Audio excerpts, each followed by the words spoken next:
here's your problem. You've got yourself an old shower head, and every time you shower it seems to fall down on you like so. Gravity takes it and you end up with the water all pushing to the ground. Okay, so what we're going to do is we're going to look at how you fix that with the TechScrew Neo. Okay, we start with undoing this butterfly bolt.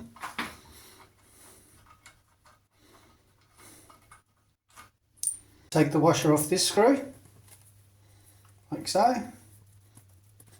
We've got that. We use it to get onto there. Wind your washer on with a little pair of multi-clips.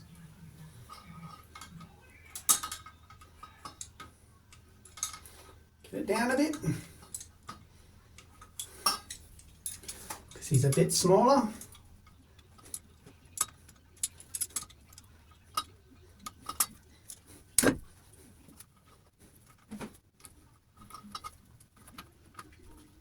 And wind him on.